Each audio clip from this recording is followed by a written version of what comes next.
listening to this podcast, you know the last episodes explored what AI is stirring up in us. But we also touched on what helps us stay present in the midst of these collective threshold times. We touched on joy and desire as a compass, and also what closeness to death can teach us about facing our fears with more courage. Today's conversation goes through a different door, an older one, and a quieter one. A while back, I stumbled on a book, Tea and Alchemy by Sharon Lynn Fisher. The title got me. Tea, love, alchemy, love. The cover got me. I loved its design, but I knew nothing else. And within a week, I read all three of her cozy gothic romances back to back. Tea and Alchemy, Grim Curiosities, and Salt and Broom, which, by the way, has a beautiful cover. And I read these with a kind of appetite that told me something in these stories was feeding something I deeply needed. And here's what I found. Every one of Sharon's books follows a woman who walks in a world shaped by inherited darkness. Curses passed down through bloodlines, family secrets sealed shut for generations, whole systems built on what the previous generation refused to face. They're set in Victorian England, under its rigid and hierarchical society, where a woman's agency is barely a sliver. And in each story, the heroine does something quietly radical. She doesn't fight the system head on. She doesn't stage a revolution. She makes tea. She reads the leaves. She gathers herbs. And she asks questions when everyone around her have decided that it's safer to stop asking. And through these small, persistent, embodied acts that look domestic, that look ordinary, that look like nothing, the inherited curse begins to break. What struck me is that this isn't just metaphor. What Sharon's heroines practice is something ancient. It's a way of knowing that lives in the body, in ritual, in the daily act of tending what's right in front of you. It's about making a cup of tea with intention, noticing what the leaves say, paying attention to what's growing in the garden and what's rotting in the walls. It's a kind of perception that asks you to slow down, to feel into what's subtle, rather than be overwhelmed by what's loud. And in a time when so much is loud, when fear and urgency want all of our attention, I think that slowness, that attentiveness, is more powerful than it appears. Because the small isn't small. It tends the tears in the web. It strengthens what connects us, even when we can't see how far it reaches. Sharon may wonder from time to time whether writing cozy romance matters in a world that is in chaotic threshold. And her readers keep answering her question by telling her, "Your book was the door I could walk through when all other doors felt sealed." I felt the same way. Today I'm talking with Sharon Lynn Fisher. She's a Pacific Northwest-based author whose earlier work was science fiction romance, but who, after years of telling herself fantasy wasn't serious enough, finally wrote what she actually wanted to write. What emerged are these cozy gothic romances set in Victorian England, full of tea and herbs, cottage witchcraft, and heroines whose curiosity refuses to be contained. We talk about what it costs to keep devaluing the thing that lights you up, about what gets inherited and what gets healed, about why curiosity might be more than it appears.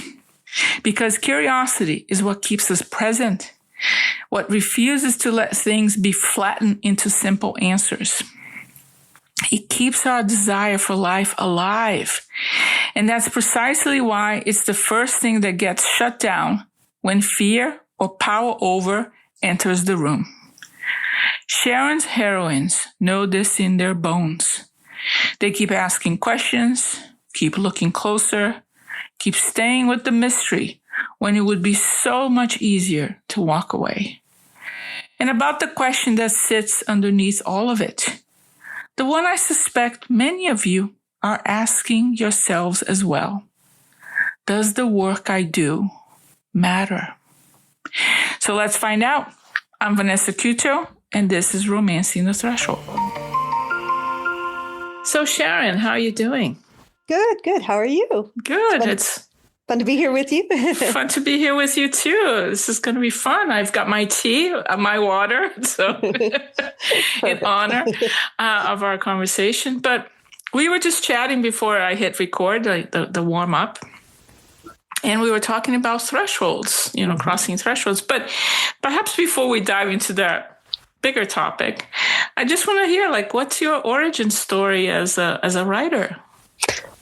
That one is pretty simple and short and simple. I mean, maybe it's more loaded than I realize, as things often are. But I was a reader, from being a child. My dad always said that I learned to read by sitting on his lap and pointing at words in the newspaper, and he would tell me the words. And I just, reading for me was always, I'm naturally kind of curious, kind of a seeker, and but also as a child I was pretty introverted and shy, and so I also, anything that was comforting I was drawn to, and so reading really fit both of those. Helped me with both of those things, and so I was very drawn to it. So from an early age, I would told my parents I want to be a writer. I want to write books when I grew up. And I actually did a lot of writing as a young child. I wrote some short stories, and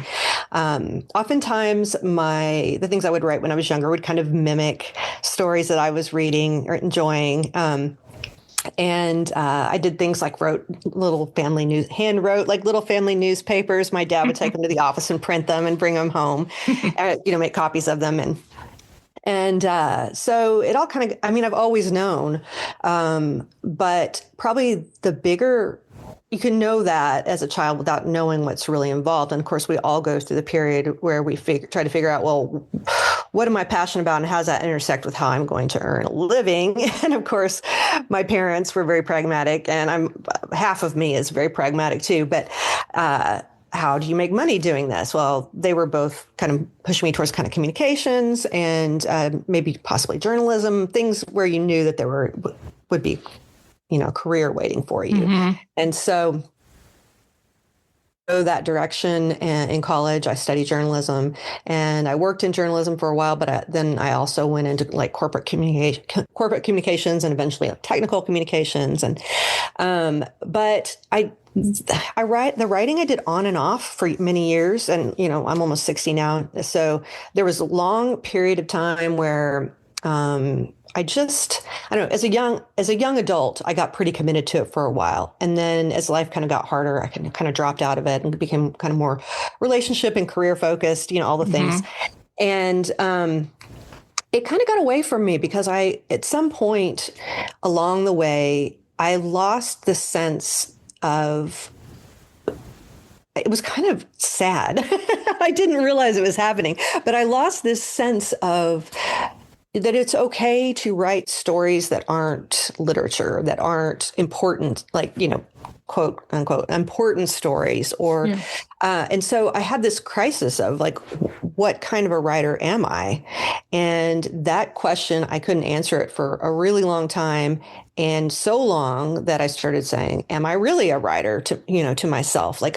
I don't know. I don't know what I want to write. I don't know what I'm supposed to write, but I had this idea that writing fantasy or speculative fiction in general just wasn't a real thing to do. I don't know where that came from, but so there were a lot of years of kind of avoiding it, but the whole time feeling really sad that I wasn't doing it, and that I never really had the energy or the time with my regular career, it would be too hard, like putting in so many hours at work to come home. And then, for me, I know lots of people do it, but I really struggled with it. Yeah. And then right around the time I think I was pregnant with my daughter. I started up again, and I just started writing kind of sci-fi fantasy stuff, like short stories that I tried entering some contests. And then after my daughter was born, I had started working on one of the stories that the people in my life all seemed to like. I was really into it, and I decided to expand that into a novel. And I should also say that what was going on at this time, too, was I was working freelance on doing marketing copy. And the woman that I worked with was just a couple years older than me.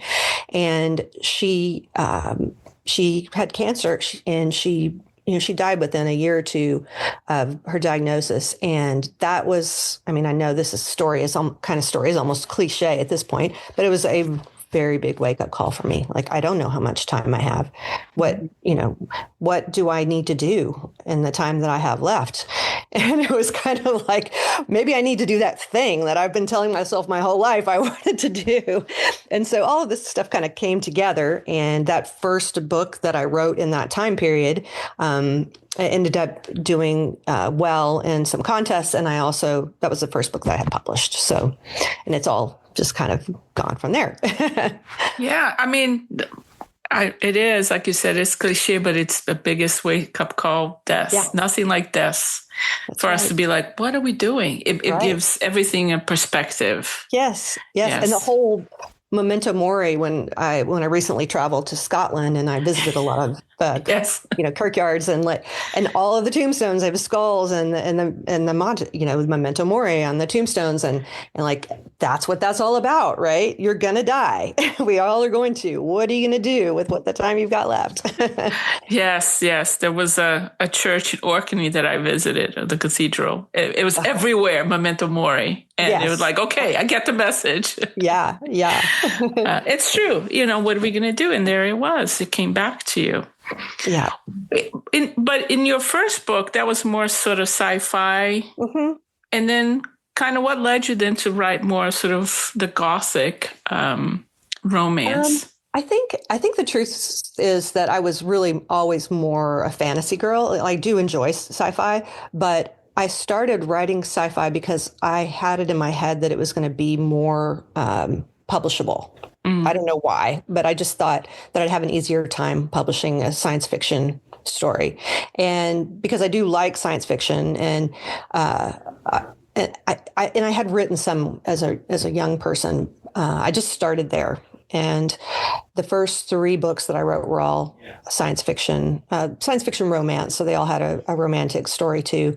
And then after that, after realizing that science fiction doesn't sell great either, I basically was like, I might as well write what I really want to write. And as much as you want to say that, I've just always written exactly what I wanted to write, you do have to have some consideration for if you want to publish. Not everybody writes to publish, but if you do, you have some consideration toward the market. And at that point, though, I was just like, okay, it's time to just do what I want to do. And so that's when I started writing fantasy. And as for my first fantasy books were not, I wouldn't classify them as kind of cozy gothics, although they were same time period. I wrote a series called The Fairy Rehistory that are set in Victorian, alternate Victorian Ireland, and they're based on Irish mythology, but they're more epic in scale, less of the kind of cozy small story. And I enjoyed writing those, but after I finished those, I just had this urge to write smaller stories.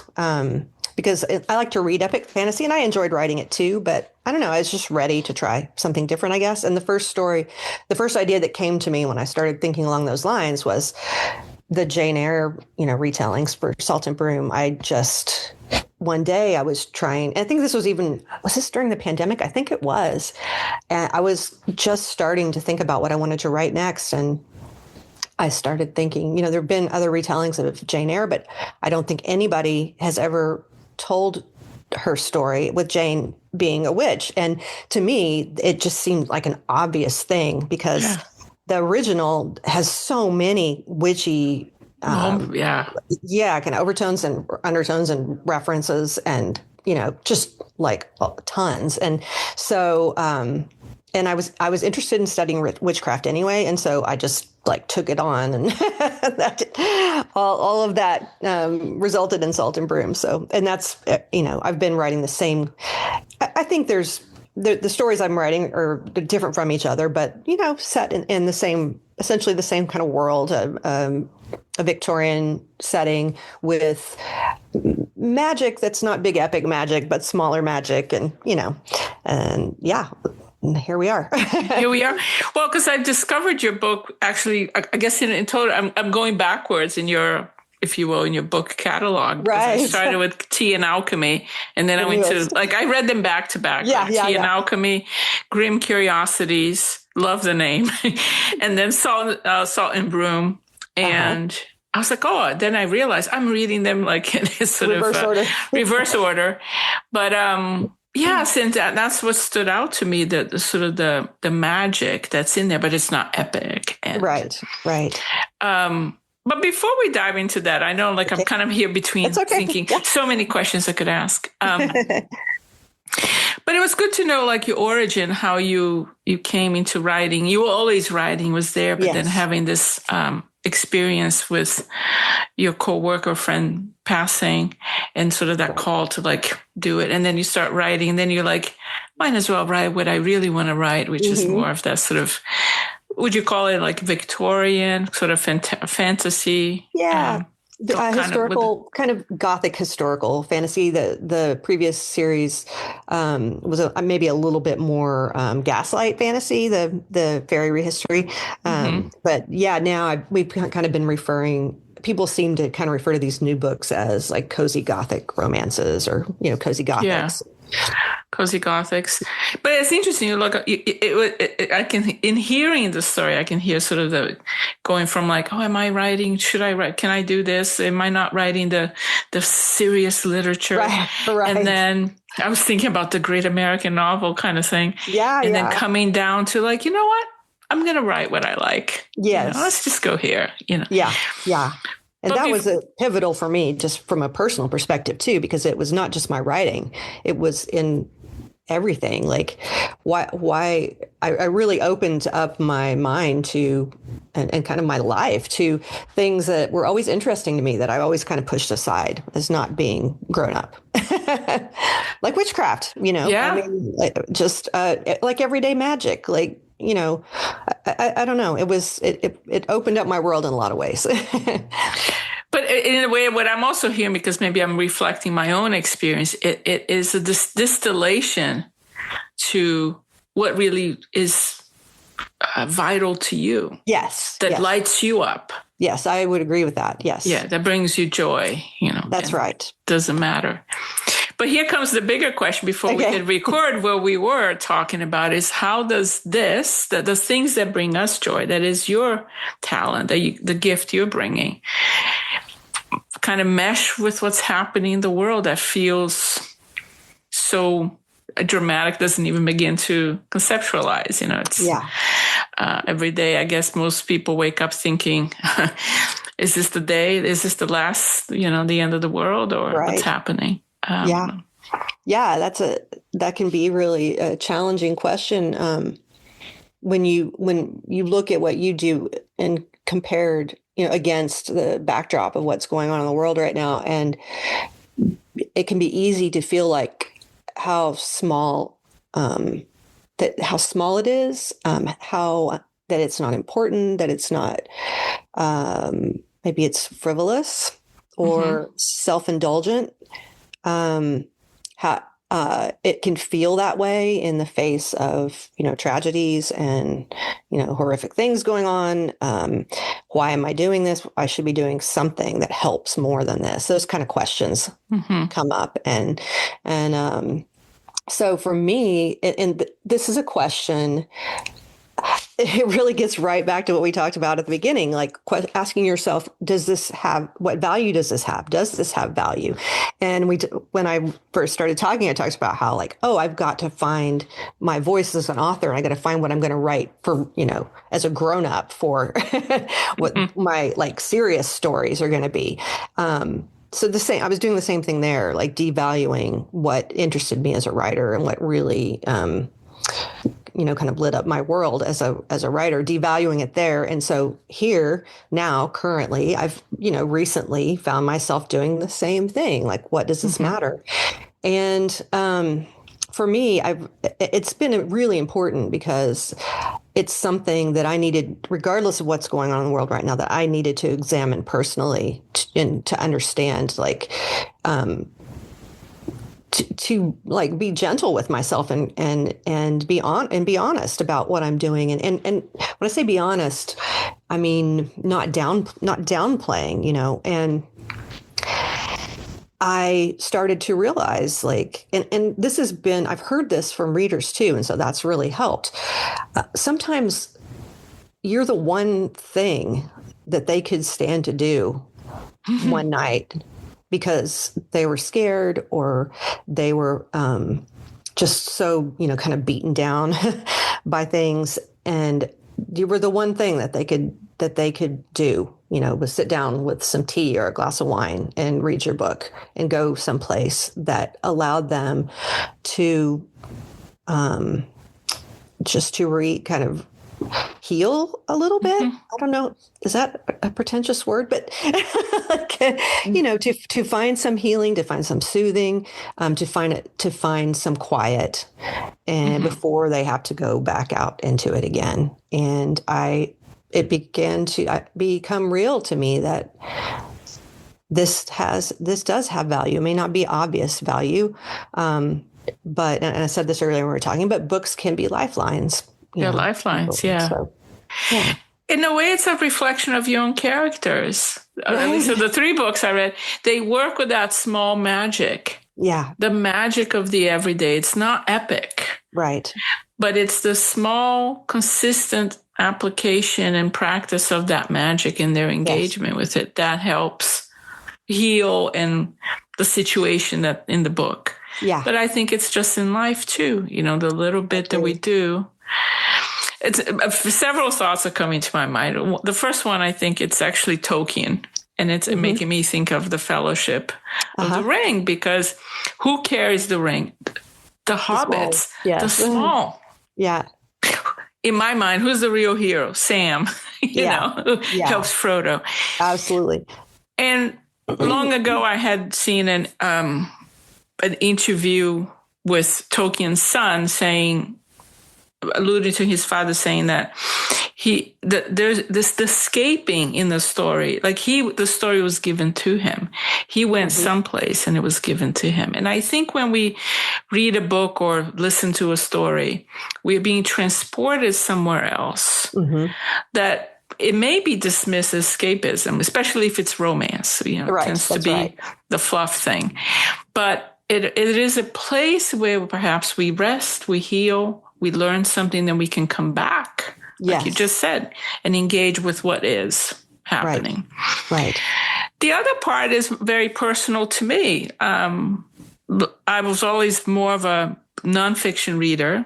But last year, I just could not read nonfiction. Only romance novels were my lifeline. I was reading one after the other until I finally realized, this is helping me deal with burnout and grief. And it was these stories, and each story was I was just always surprised how I would pick a book and think, okay, cover looks good, synopsis looks fine.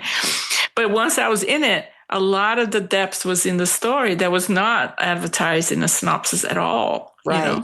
And those books helped me tackle and deal with grief, because a lot of the subject is grief. And so I all of a sudden had to look at romance from a different lens and say, this is the healing fluff. My thesis for counseling degree was the healing power of fluff. And I'm like, here it is. It's the healing power of the so-called fluff. So it does help. Mm-hmm. And perhaps, and the other part, the other thought I have is this idea that we are like a fabric, and that we are, each one of us is a node in this fabric. Mm-hmm. So by readers coming to contact with your books, they're touching on your node. And you have no control how far what you've been putting out will spread through the net. Yeah. But it will spread, and here I am, like, because I found your book, Tea and Alchemy. I was like, this is a good title, Tea, Alchemy, nice cover, sign me up. And boom, it became 3 books. And here we are having this conversation, and now we don't know where this is going to go. Right. Right. Yeah. So, yeah, I agree. I agree with all of that, and it's interesting to me. So many readers of all genres, they find healing and they find comfort. Not, it can be there's so many horror readers that even, books that I have to take in small doses because I find them stressful. I don't have any courage to read them, but yeah, I mean, more power to them. I like being scared, and I like to read it a little bit. I can just kind of dip my foot in it, Yeah. Otherwise it's a little bit too much for me. But some readers, that's where they go, when they need to be recharged and when they need to feel power, their own personal power and agency again, and I think romance, in particular, for me anyway, there's a couple of things going on there. You have, for one thing, you're always getting, maybe not every romance, but for most romances, I think you're always getting to see a connection between two people that is about much more than romantic love. It's always respectful. It's always supportive, and I think those things are healing. And to see that kind of a relationship, to see people being gentle with each other and taking care of each other, and protection and protectiveness is really big in romance, right? I think that too is healing, and that we want to feel safe, and we get that from these stories. And then also, we are, as women, romance, especially historical romance, you often see women with very, very limited agency. And then through the course of, and I think this is true from my books, through the course of the story, they find ways to have agency within the social constructs that they live with, right? And they will start to gently push back against those things, but at the same time, they find ways, they find ways to have their agency, even though they live with certain rules, and they find partners who appreciate their agency.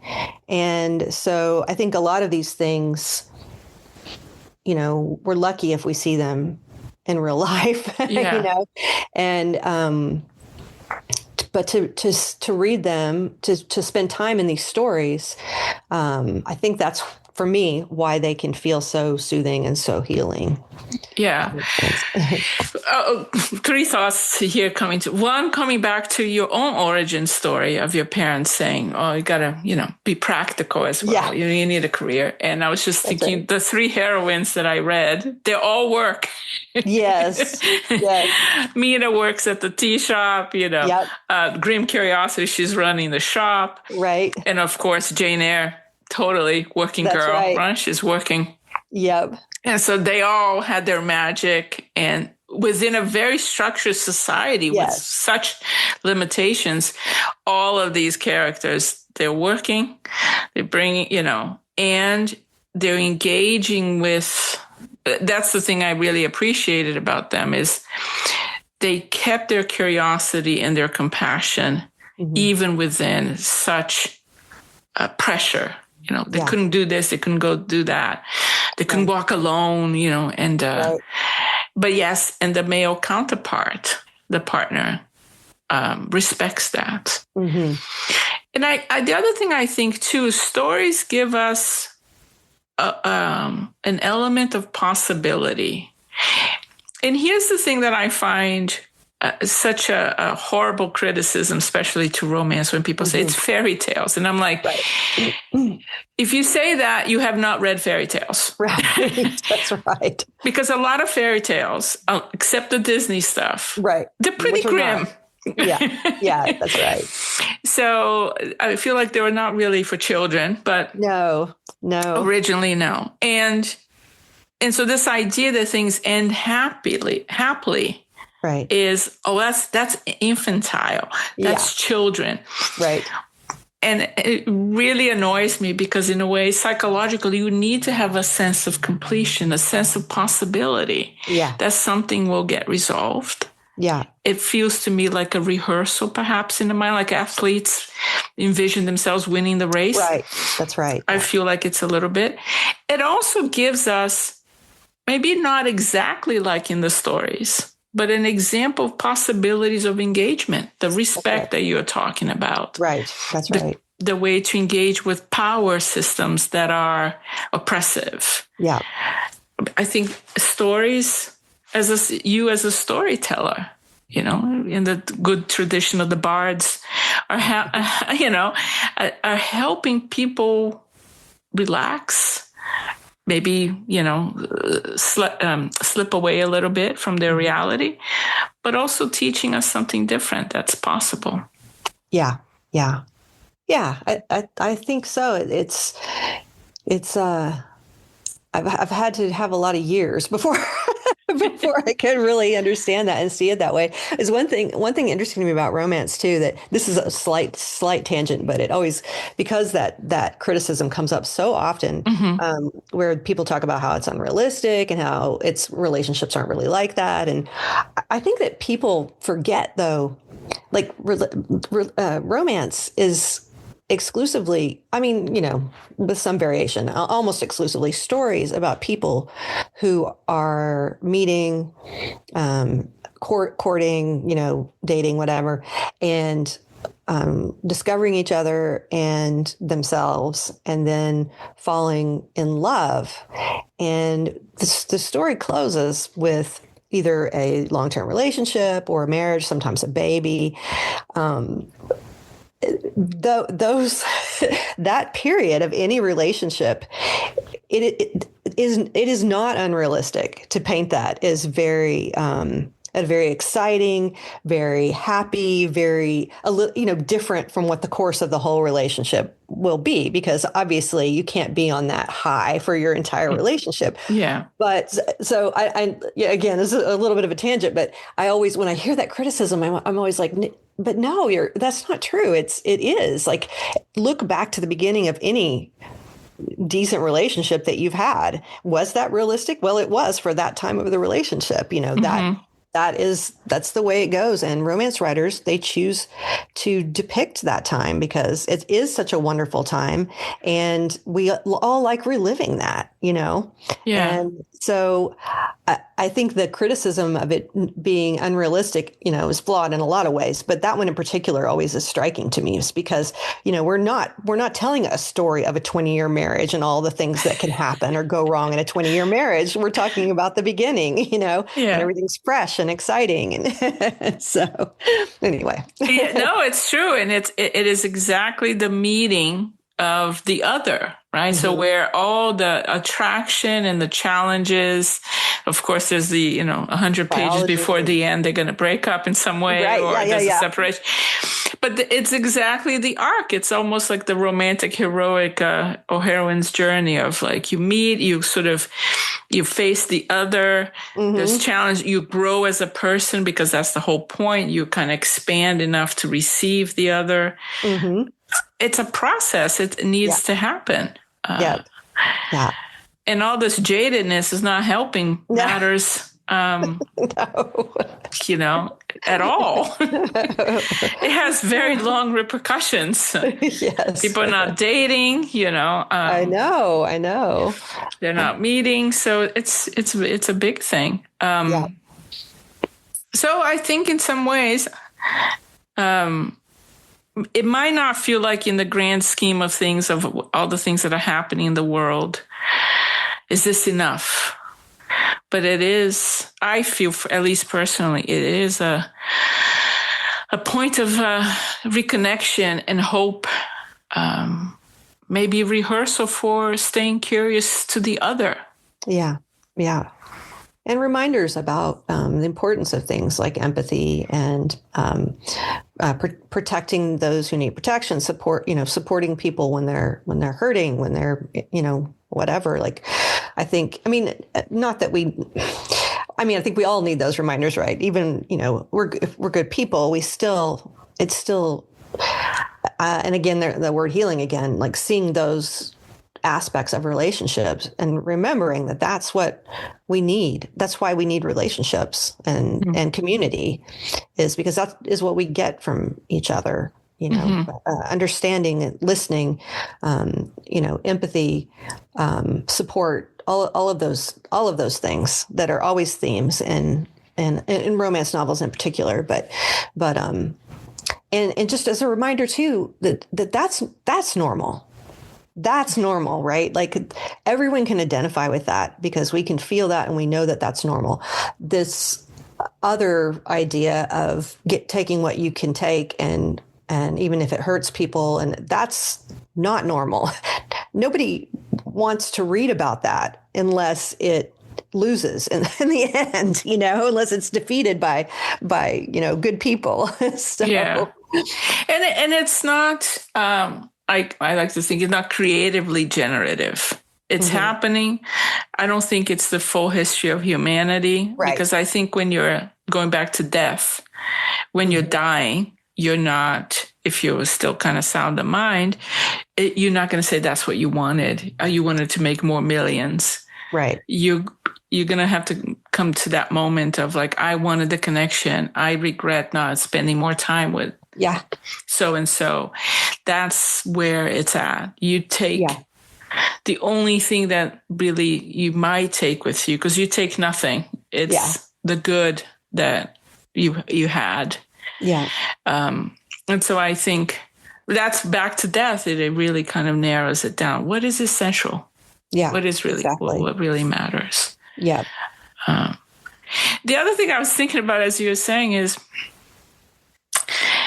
I was thinking about Jane Austen, in her little desk, writing those novels all so long ago. And here we are still reading her books. Right. Still going crazy about who they're picking to play Mr. Darcy on TV. I know. Having very strong opinions about it. That's right. And I don't know where I read this. I hope it's historically correct, but I read once that Winston Churchill would read Jane Eyre during World War II. Not Jane Eyre, sorry, Jane Austen during World War II. And I always thought, if Winston Churchill was dealing with World War II and reading Jane Austen, I'm thinking, that is good for me, That's right. That's right. That's a stressful job. Yeah, I did not know that. I love that. So there we have it.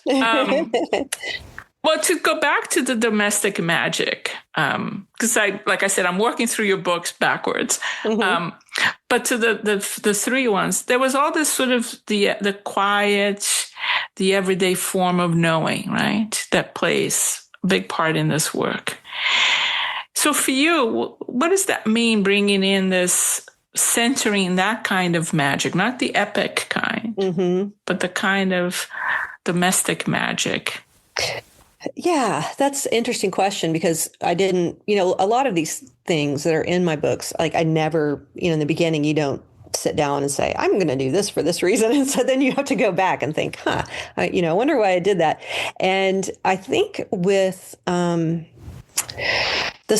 small magic, I think, one piece of that is that I'm writing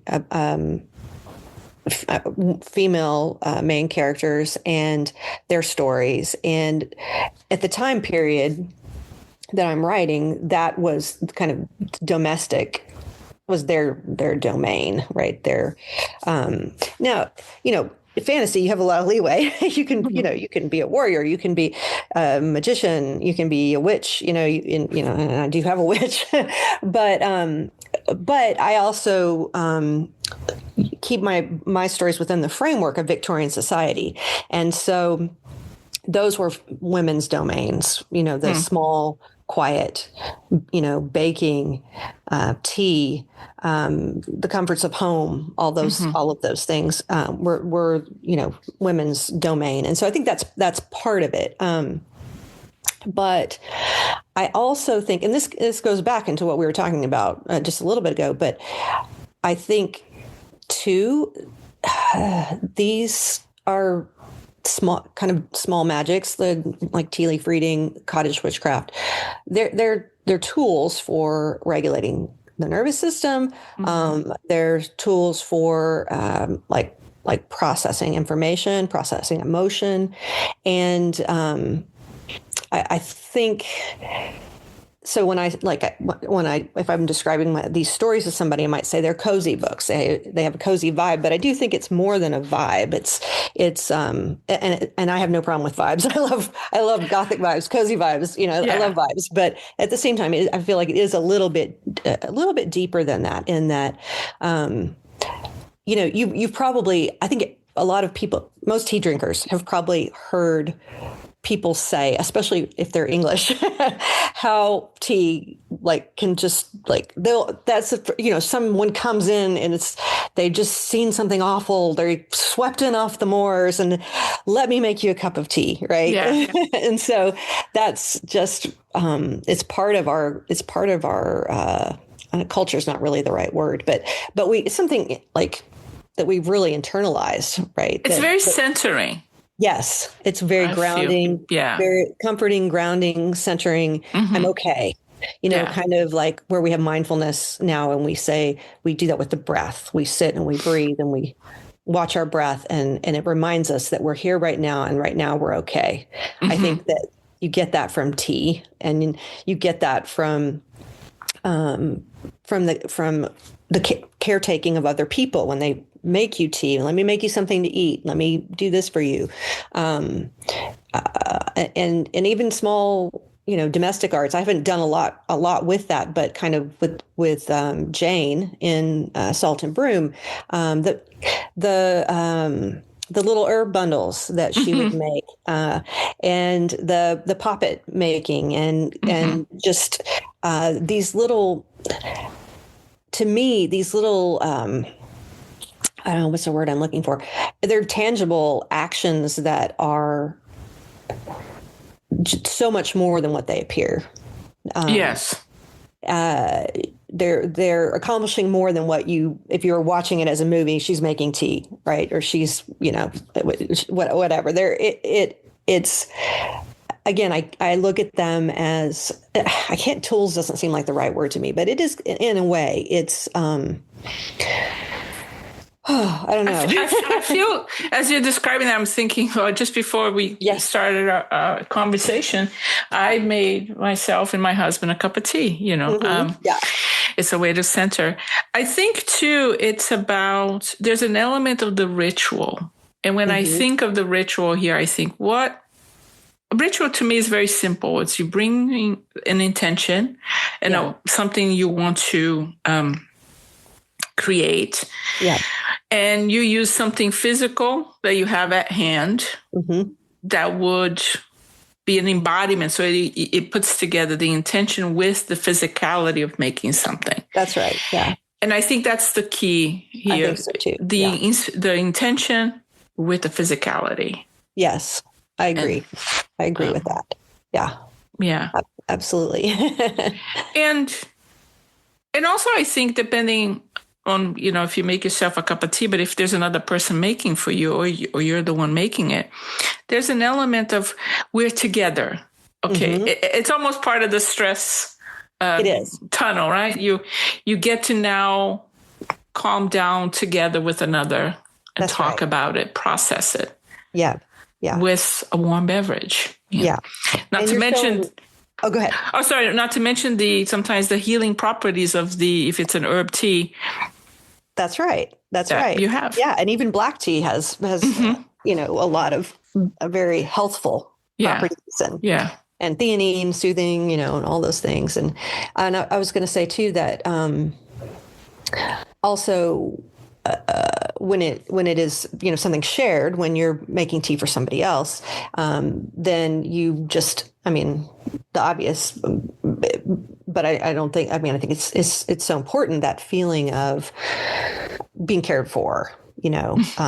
This is an act of service that this person is doing for me, because they're trying to help me, and so a lot of good stuff. So all of a sudden, it's not so small, right? It's a little bit. That's right. More profound and more grounded. Yeah. Another element that I noticed in the 3 books that I read back to back, and it stood out to me, is the idea of the inherited, the sort of the family legacy, lineage, what is inherited. Mm-hmm. And I thought that was really interesting. It stood out to me. Yeah. So like in Salt and Brew, I don't want to give spoilers, but right. Big sort of curse running through the family. Right. Because somebody back in the past was not happy. Yeah, that's right. Rightly so. Then in Grim Curiosity, wow, such a mystery in the family line. Which to a certain degree, I was kind of frustrated with the father for really? This is huge. Right. But not giving spoilers, you all go read the books. And then in Tea and Alchemy, another kind, which was even more profound because it was ancient history, like something magical created by the Druids that now carried forward all the way down to Victorian times. So when you were writing these books, was this even an idea, or it just happened? Or what do you think about that lineage and inherited, I think, sort of the family? Yeah, that's a good question. I think, maybe there's a couple of things there. I think part of it is it's so Gothic, right? The books are Gothic, and it's so Gothic to have those secrets from the past that are working their way to the surface and are about to create havoc for everybody, Mm-hmm. So I think that's part of it. It's also like some of what's inherited in the stories is, again, we were talking about, I mentioned like social constructs and like societal rules and things like that. So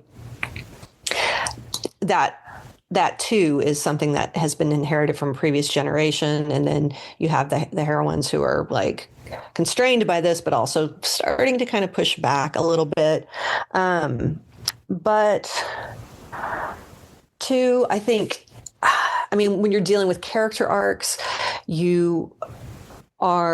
what are we? What makes our character, right? Sometimes the families that these stories are dealing with are creating the terror in the story, the problems, the conflict, but also there's the smaller things of, just the traits even that we inherit from our parents. And I think this is something that we just all can relate to, that we are kind of grappling with that legacy our entire lives, right? Like what we have from our parents, and what we keep, what we discard, what we try to discard but can't, I think everybody can identify with that too. So I think it's on a few different levels. I think it probably superficially starts out with just I'm telling a tale of kind of Gothic mystery, and terror and romance, and bringing in these events from the past that have to be kind of cracked open and examined before you can solve the whole thing. Like that's kind of a Gothic quality. And so on the superficial level, I think that it's, or not, maybe not superficial, but at least on the most surface level, I think that's where it begins. But then it kind of deepens when now I have to actually tell the story, not just the plot, but I have to tell the story of these people. And where do these people come from, and how does their family affect how they are now? Let's see, can I say this without doing spoilers? But like with Harker and Tea and Alchemy, how his he has made very firm boundaries in his life. Yeah. Based on what he's observed from, what he knows of his family's past and his family legacy. And that creates a huge part of the tension and the conflict in the story is these boundaries and how, whether or not they should be overcome, how they're overcome, and how that affects the way the story unfolds, if that makes sense. It does. Because when I read that one, it really stood out to me, because coming from a therapeutic background and working with people's family situations and histories, I thought it was really interesting, his behavior. And folks, just read the book. So we're not giving spoilers. But right. I really love that book, Tea and Alchemy. I thought his behavior was how we, in many ways, adapt to what we inherit from our families. Mm-hmm. It's like a coping mechanism. We try not to do it like our parents or our grandparents, but we do it in a certain way that can actually sometimes be quite stiff, if you will, for the lack of a better word, too strict. Right. And then somebody comes into our lives. In the book, it's Mina, and the situation that happens in the story shakes him out of that sort of very strict boundary. He now has to expand. Yeah. And I thought psychologically reading that, I was like, oh, that's what happens in life. And that's where, back to romance and relationships, when we meet the other, it doesn't have to be necessarily romantic, but when we meet another that will shake us out of our comfort zone, our sort of coping mechanism type of behavior. Yeah, this is where the challenge. Yeah, exactly. It's making me think of, I don't know if you watched the Bridgerton or have read the Bridgerton novels, but the series Bridgerton, the first season, the hero and heroine, or the male and female main characters, they go through something like this where the male main character has developed a system for his life based on his abusive father. And he is never going to really analyze that, or, it is just it's become a law in his world, and it never would have changed if he hadn't met the female main character. Yeah. And so, and that wrenching change is so much of what makes any story, but in particular, it can be romances, that the wrenching that comes, that, when one of the characters realizes, like, to have this, I've got to do something I said I would never do, and I think was really compelling. And I feel for all of us, if you think about it, we all have gone through that, some version of that in some way, we got really stuck in a certain way that saved us. And so that's why, for me, dealing with the stories is very therapeutic, because you are maybe approaching a situation you've lived or you're going through kind of sideways, it kind of sort of envelops you in a way that feels a lot more gentle rather than going straight in. Yeah. And I find that very compelling, because that in those books, that's what really stood out to me. Reading from a therapeutic lens, it's like, all this inherited stuff, Yeah. Well, and I think, and too, something that is a characteristic of these stories in particular, and maybe anyone who writes in this time period, it's interesting. It's hard to have a main character, especially a female main character, who doesn't have baggage around her parents that at least partly comes from something having happened to them, right? Mm-hmm. Because these women are only able to be independent because of, so in Tea and Alchemy, Tea and Alchemy, for example, her parents have died and her brother's not really they're the same age. They're twins. And so they're not really, it's not like he's taking care of her. He's trying to, because he's the male and he sees that as his role. But, and that is a big part of, their conflict. But then also like in Grim Curiosities, where her father is gone and her mother is basically gone. Mm-hmm. She's still there, but she's gone. And, it's hard. It would be hard to tell a story about a woman in that time period whose parents were both still alive, because then that character basically does not have agency, unless you can find a unique, the new book that I just turned in. I did find another way to for her to have some agency that was a little different, but because of that, it kind of builds into the story some trauma or some grief, that you're working with from the very beginning, because they're gone. Maybe they died young. Maybe there was a tragedy. Like in the case of Mrs. Grimm, maybe, something's happened to them, so they're not really there anymore. That kind of story setup, from there, you step right into all the trauma that surrounds that. So, and I'm just thinking here, and then it's often dismissed. Oh, it's just fluff. I mean, it's just these books. So like the fairy tales, so much trauma, but they're showing possible ways to heal and resolve or tackle or navigate the trauma. Yes. Yeah. Yeah. Well, one thing I did notice about your heroines, and I was like, oh, love this. At least it was my perspective, but the curiosity that they had. Oh, right. They were curious. They were willing to not so quickly go into black and white thinking, but stay with the question. Yeah. And, it was the tea leaves for Mina. And of course the herbs and salt and straw. The ice cream plays important. My mind is wanting ice cream. That sounds good. Let's go get some. Let's get some. Get salt and straw ice cream and read Salt and Broom. That's the way to go. But in using all that curiosity to unravel the mysteries. And so I was just wondering if what's the place of curiosity for you in your own life, and and it's definitely showing up in your stories.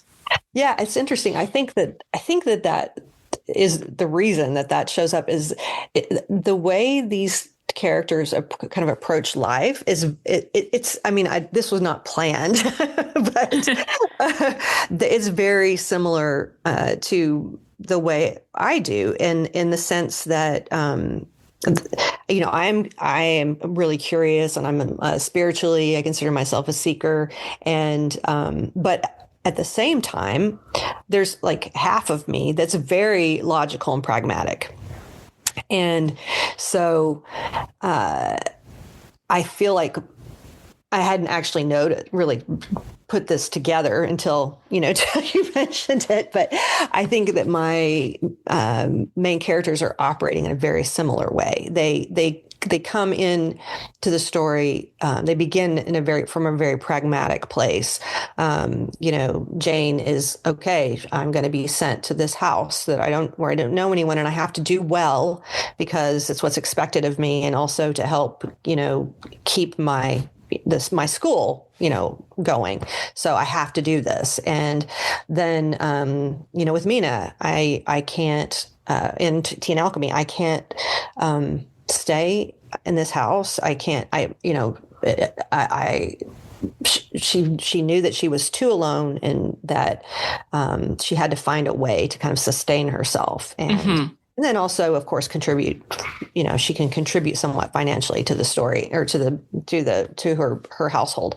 And let's see. And then, of course, Grim Curiosities is loaded with, Lizzie's pragmatism and like trying to run the shop and keep the shop going. What do I need to do? How much money do I need to make? The pressure was on for that. Yeah, exactly. Poor girl. So, yeah, and they all start kind of with this logical, pragmatic, just trying to get through life.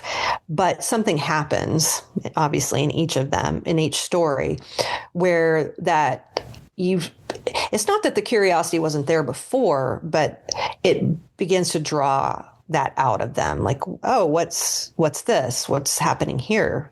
And also, these stories all move into being basically a mystery.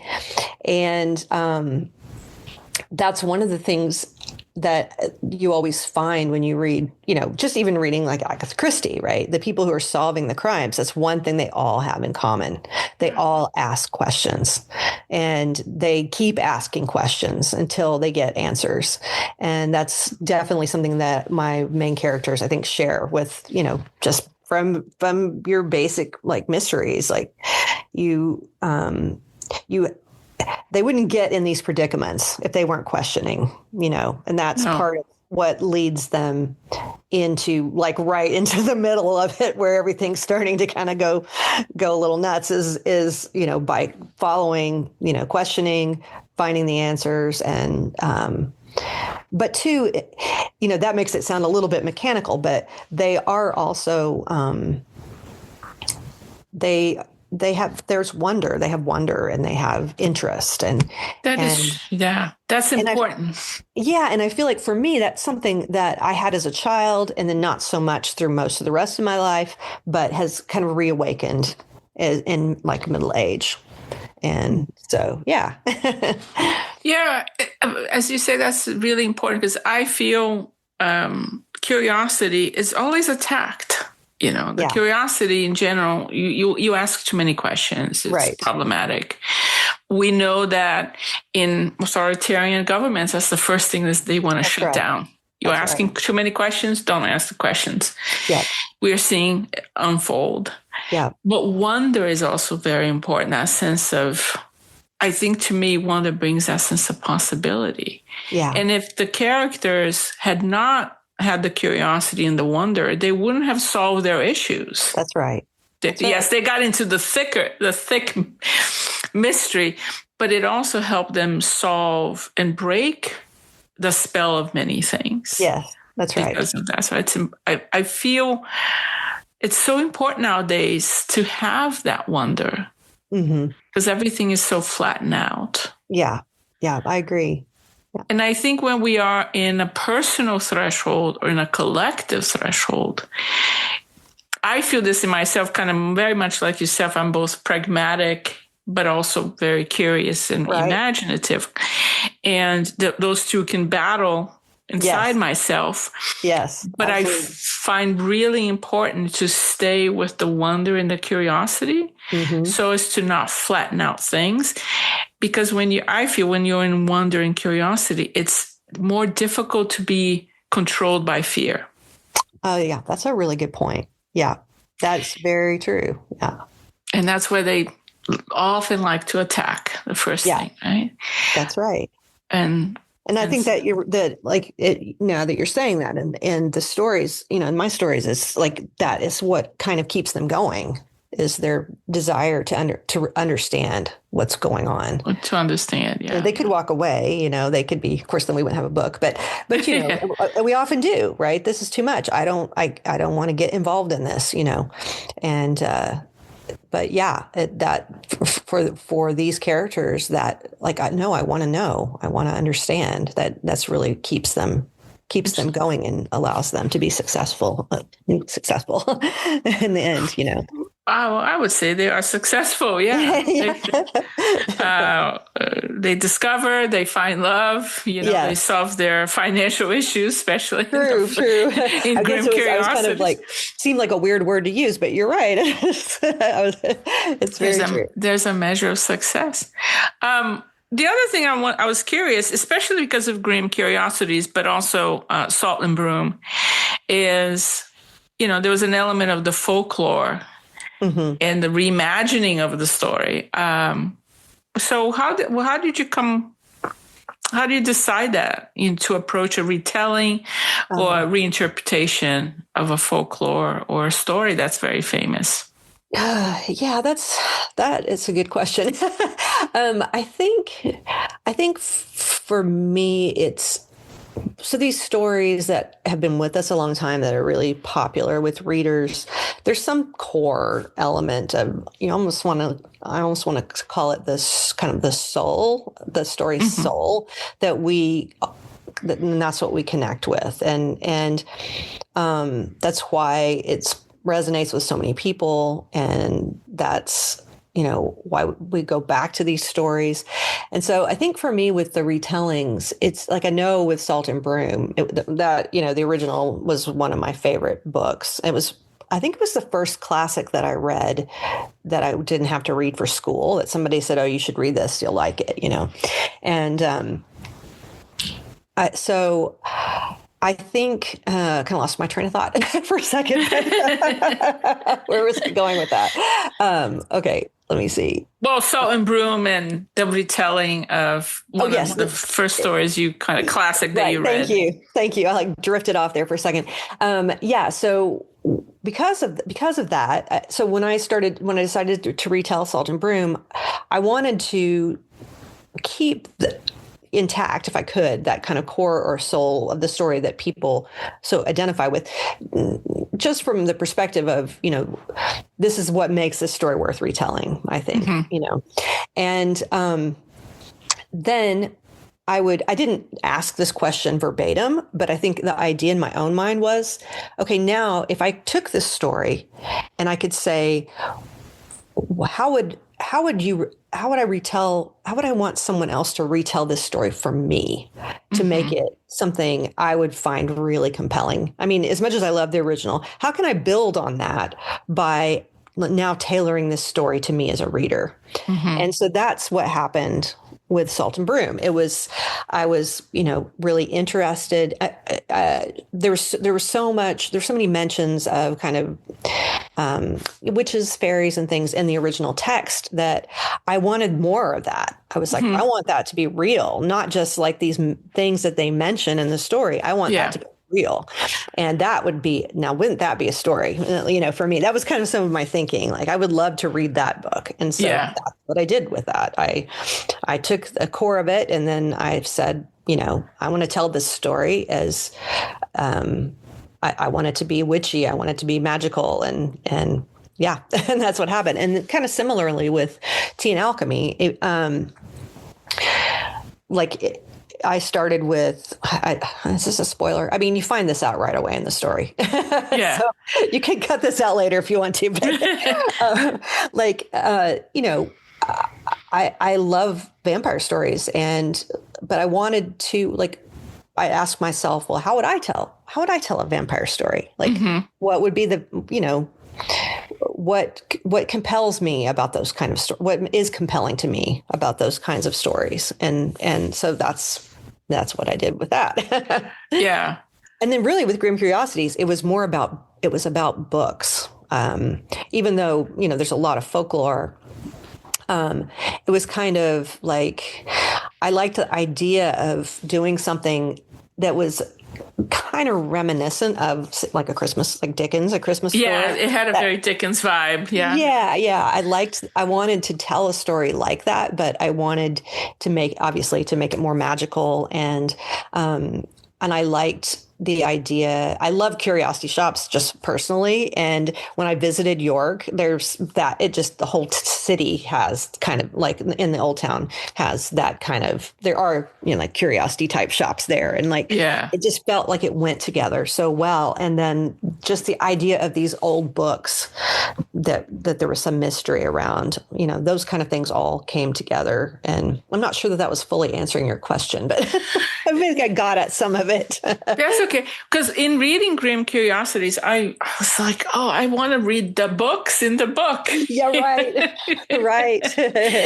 And I don't want to give the spoiler, but that cupboard. Oh gosh, yeah. That could have so many other stories just going Right. there. That's right. That's right. As a matter of fact, a good friend of mine who read the book early on, she was like, "You're going to write more of these about these people, right?" I'm like, "I have to see what my publisher wants, but I wouldn't be opposed." Yeah, that kept me like, oh, I more about that. So you all read the books. No, so no, just fascinating. And what in terms of what can you share a little bit of what you're writing now, the book that might be coming out?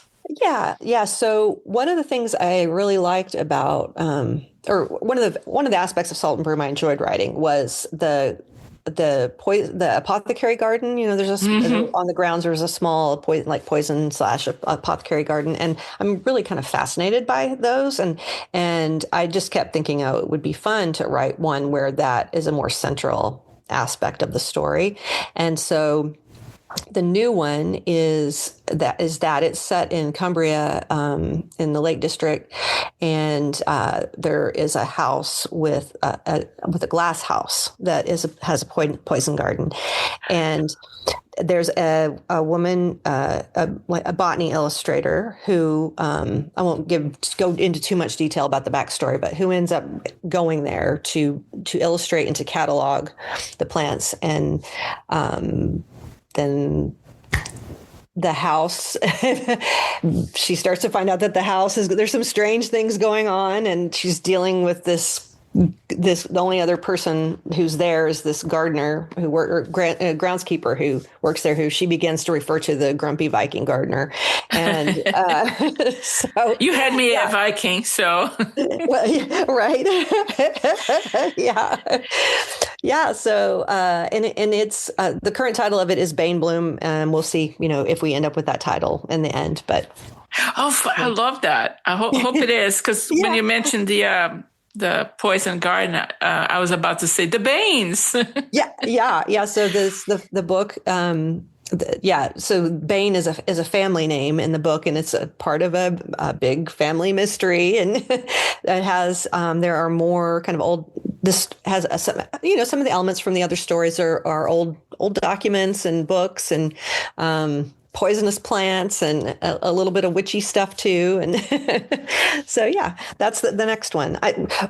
Authors are really terrible at telling. When you ask an author what's your story about, I feel like this is pretty universal. You never get this like succinct thing. You just get this rambling thing about where it's set and like who the characters are. I think that's kind of normal. Yeah. I mean, to be honest. I've heard other authors say they freeze up completely when someone says, "What's this book about?" And then you just start talking, and pretty soon you don't really know if you're giving any helpful information. I mean, I'm back in the Viking. It's got a poison garden. The family name is Bane. Sign me up. It's in the Lake District. What more do I need? So for those of us who are already looking forward to reading, is it towards the end of the year that might be coming out? I'm suspecting so, because that's when the last three have come out, either in the fall or the winter, and although Teen Alchemy officially came out, it was on First Reads in December, but it didn't officially come out until January 1st. So because of that, because it had a release date of early in this year, I can't be positive about, what the date will be, but I'm guessing it'll be towards the end of the year. So it's very fall vibes already. Hopefully, kind of winter vibes. I mean, this story is actually set in the spring, which is the first, but it does have the prologue is set in October, and it's got a lot of very spooky elements. But in order to not have a lot of inclement weather and to have growing things, and also I visited the Lake District in the spring too, so that I visited York in the spring too, and that didn't really affect me for Grim Curiosities. But in this case, it seemed to make sense for it to be the spring setting. I'm curious here. How do the stories come to you? Is it like some people say it's a scene, or how do they knock on your mind? Yeah. So, Salt and Broom was kind of an exception because it was based on a previous book, an existing book. But Usually, I'm really inspired by settings. So, for example, the book that's coming out soon, and then how many books have I written? The book that's coming out soon, and the previous 3 books were all set in locations that I visited when I went to England a few years ago. Mm-hmm. So, Cornwall, Cumbria, York. I'm leaving one out. I feel like I am. I don't know. Well, there's another one that you're currently writing, Edinburgh. That Edinburgh, yeah, that one. The one I'm forgetting is Salt and Broom, Yorkshire. Yeah. So my first trip to England a couple of years ago, I visited Cornwall, Yorkshire, Cumbria, and whatever one I'm leaving out now, York. So those are both the Jane Eyre retelling, and Grim Curiosities were both set in Yorkshire, and then the one that I'm about to start writing now. I went to Scotland last spring, and so I'm planning to I am writing a story set in Edinburgh, and then another one. The next, probably the one after that, will be set in the Highlands. But I have that one's a little ways out. So yeah. But so I guess in answer to your question, I'm very much inspired by the places that I visit. For example, when I visited Roach Rock in Cornwall, okay, obviously this is going to be a setting for a story. And that story was very much inspired by that location. So there's that. And then usually once I have a location, it kind of starts with an idea of kind of a first scene and where the story would go from there, if that makes sense. Sometimes it's title. The very first book that I had published, Ghost Planet, was I came up with the title and I was like, well, what would that story be about? And wrote it completely from that. So, you never can tell. You can tell. But I love this idea that the place, the being in the place kind of inspires you. Yeah. Yeah. A lot of the places you mentioned I visited. I haven't been to the Lake District. So now I'm like, so when Sharon announces she's going on vacation, right. You know what's coming. We know it's coming. Just out of curiosity, you said you were in Scotland last spring. When did you? I wasn't there. End of May. Oh, I was also there. I was there the second half of May. Me too. Yeah, that's funny. I did go through mainly the Highlands, and we went to Orkney, and then the last part was Edinburgh. Okay. I spent quite a lot of time. I was traveling by myself, and I spent probably a week and a half in Edinburgh, and then I did 2 tours because I didn't want to tackle. We talked about this earlier. I think I didn't want to tackle driving by myself, and so I did 2 tours in the Highlands. I did one that was kind of just in the area, like kind of directly north of Edinburgh, and then the other one went further west, and then we went to Skye and Lewis and Harris and. And Ullapool and that kind of that area. Yeah, I got to Skye. I still have to go to Lewis and Harris. I haven't done that. I liked it. It's so completely different from Skye. I was really surprised how different it was. But it was really beautiful. Yeah, definitely. Beautiful. Yeah. No. So the place itself just calls for stories, exactly. Right? Skye to me was oh my God, these mountains here, these hills, they're rocks, old gods, castle, and it's something so compelling about. So compelling. I want to go back to Skye because, when you're on a tour, you don't really I didn't get to hike or anything, and that place just begs for you to walk all over it. It does. It's so much. It's so atmospheric, I guess. Yes. It's you just talk about vibes, right? Yeah, vibes. Exactly. Vibes all around. Oh, well, I am looking forward to all of them. Very looking forward to the next one, the Lake District. So hopefully it comes out towards the end of the year. Yeah. Wow. So as we're getting towards the end here, I like to do a little rapid fire question. Okay. And just answer from your gut. Go with what feels right I will to you. try. And there's no right or wrong here. So the podcast is called Romancing the Threshold. And so when you hear that phrase, what's the first image, feeling, or an idea that comes to mind for you? I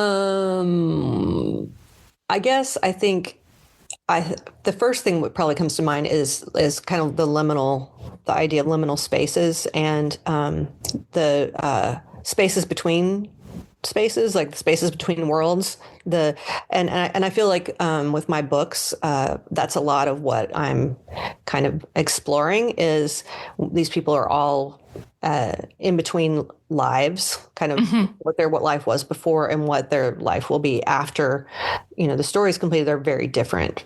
And so, but then also sometimes there's literal, like doors, between, obviously, places that are between worlds. And so I guess that would be, what first comes to mind. Yeah.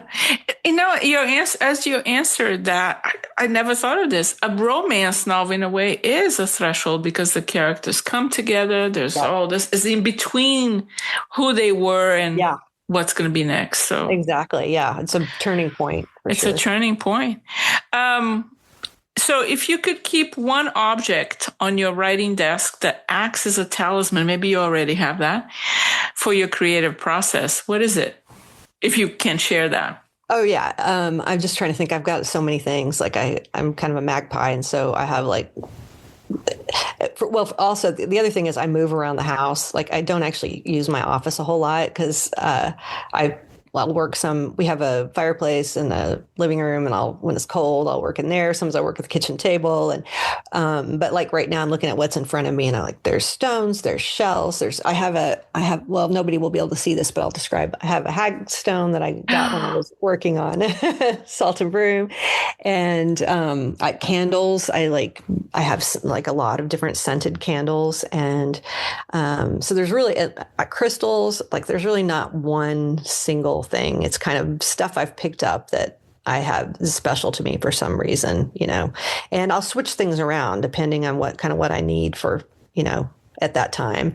And I oftentimes will purchase things that will be with me throughout the writing of a book. And like the hagstone was from Salt and Broom. And I just recently bought this candle that's called Edinburgh Library that has this kind of I don't know what they put in it, but it smells wonderful, and it's supposed to kind of evoke the outdoor smells there too, but also kind of, I don't know, just give you the sense of someplace old. Yeah. And so I tend to kind of do that with my books. I find something, some object, or sometimes more than one, that I kind of connect to. With Tea and Alchemy, I drank a certain tea the whole time I was drinking. I made a mixture of Lapsang Souchong with rose water, and so it was kind of a smoky rose tea, which both of the tea and roses had a part in that story. And so it just kind of varies from story to story. Yeah. And which of your heroines taught you something you didn't expect to learn about yourself? Oh boy. Let's see. Oh, that's a hard one. Let me think for a second. No, I mean, that's not actually true, because I may have a hard time thinking of a specific example, but I remember I have a really great editor that I work with through the publisher. And sometimes she will recommend that I expand on something, some feeling or some thoughts of a specific character. And I'll end up really going kind of deep into my own psyche to try and answer that. And there was one in particular that was really stood out in Salt and Broom, but of course I am not going to be able to remember what it was now. But it does happen, especially in later rounds of editing, where you're layering things and deepening things, and you realize I learned something about a pattern of thinking or things I might do for protecting myself, just all kinds of things like that will pop up as I'm developing a character. And I'm really sorry I can't think of a specific one right now. I mean, but I guess what I'm hearing here too is that for each character that you've written, there's something that rises, and it seems to happen in the editorial process. That's right. Because then you have to deepen. Yes, exactly. Yeah. And so each main character, there is something that I can pretty strongly identify with about them. And so that usually draws something out. Yeah. What's a piece of folklore, myth, or domestic magic that you return to again and again? Something that never stops revealing new layers for you. Let's see. I mean, I'm pretty obsessed with like tea, for one thing. That's a ritual that's really important to me. And I'm always like, like the term kitchen witch. Like I'm always like based on my vibes or my mood that day, I'm always changing. And like I have like one that I'm really like right now, where it's Earl Grey that I add rosemary and lavender and rose oil to give it kind of and I see the rosemary feels kind of grounding and clears your mind. The lavender is soothing, also helps to clear your mind, and then the rose water is gives you, kind of lifts your spirits and your energy, and so that for me is definitely a strong kind of ritual throughout my whole process, and I mentioned, the tea that I was drinking during Tea and Alchemy. And I'm always kind of exploring new like combinations, and just finding new connections with tea, and black tea in particular. And then just this year, I've been watching reels by this, she's in Glasgow, I believe, a practitioner, and I just love her. And she does these reels, on her. Does she have glasses? She does, long brown hair. Yes. And I just love her. And she shares little bits of her practice. And because of the whole tea thing, one of the ones I found really compelling was how she uses this silver spoon that she, it's like came from her grandmother or something, and you do, certain, you use it to like kind of manifest. Like you can, as you stir, you can, think about what you're trying to manifest, and it can be little things like, just having, being more positive today, or just anything. And so I've kind of pulled that into my tea ritual too, because I found that compelling. I have some Scottish ancestry too. So I connected with that. So that, I guess for me, kind of with those kind of from domestic magic perspective, that would be it. And this is not really what you asked, but I am kind of obsessed. The piece of folklore I'm kind of obsessed with right now is Krampus. Ever since I wrote Curiosities, I got kind of obsessed with that. And every Christmas, it's like, what new Krampus thing can I get for our decorations this year? I know. I've been enjoying Krampus too. It's like all of a sudden, it's like, oh, never thought about that. But yeah. Yeah. Tea and Krampus. I like that. That's right. I even have a mug with Krampus on it. So there you have it. Like it's all coming together. And if transformation had a flavor, maybe it's a tea, an herb, or a spice, or something stranger, what would it taste like to you? Transformation. I don't know why, but for some reason, lemon popped right into my head. Lemon, maybe kind of a lemon herbal vibe, like also maybe thyme, maybe lemon, thyme, honey. That sounds good. Yeah. I don't know. I just pulled those right out of the air. So that's great. I mean, that's it. That's really the point of these questions, whatever comes. But maybe we need to try lemon, thyme, and honey, right? That's what transformation tastes like. It's a little Yep. sour, gets a little sweet, a little Yep. grounding. Yep. You do a little pucker face, Ooh, I love that. Oh, yes, we got to give it a go. And, maybe this is an invitation for you to start the tea combination with the books, Yeah. Yeah, really. I mean, I got to figure out this next one now. So that's part of the fun. Some authors share their playlist of music when, you can share the tea recipe. That's right. Yeah, that's a good idea because I definitely always, that's always a component and it's fun too. I enjoy and it helps with inspiration too. It does. Yeah, I think so. Well, Sharon, this has been a joy. I've learned a lot, lots of ideas to think about. I really enjoyed it. I invite folks, go ahead, grab those books. There's, grab a cup of tea or coffee if that's your preference and go for it. And I'm looking forward to the next books. Thank you. Thank you so much, Vanessa, for having me. I've really enjoyed talking with you. It's a pleasure to kind of talk through some of these things. It's not like the kind of conversations I have every day, but I always find it fascinating. Yeah, to talk about the books and hear what other people have to say too. And I really enjoyed it. And I hope this reaches your readers and other people to read your books, because I think we do live in times where the stories matter. I know we grapple with this still. Is it not enough? Is it enough for now? But nothing like a good story to inspire us. I agree. Even if it's for a good cup of tea. That's right. Perfect note to end on. Yes. What stays with me from this conversation is something simple. That the things we're most tempted to dismiss, the cup of tea, the book we reread several times, the small ritual no one sees, might be doing more than we give them credit for. Not because they're secretly epic, but because they tend to what's torn. They hold what's fraying quietly without asking for recognition. So here's my question for you. What have you been told doesn't count that keeps calling you back anyway? Maybe it's a book that you would never admit that you read.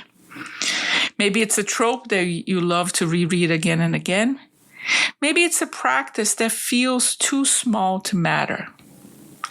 Whatever it is, take a closer look. Bring some curiosity to it. Notice what rises when you stay present to it without needing to justify or explain it away. If this conversation sparked something for you, share it with someone who needs to hear it. And if you want more of this, I write on Substack about finding the medicine in what gets dismissed as profane, the depth hiding in the fluff. That's the deeper conversation this podcast is part of, and I'd love you to join it. Subscribe and leave a comment. Tell me what's calling you back. I really do want to know. And if you're a romance reader who suspects there's more going on in your reading life than you've been told, join me for Your Pleasure Book Club. It's free, it's monthly, it's on the last Sunday, and it's online. There's no assigned reading. Just bring whatever romance is calling you and a willingness to ask why it chose you. Thank you for being here. And thank you, Sharon, for bringing the tea and the magic.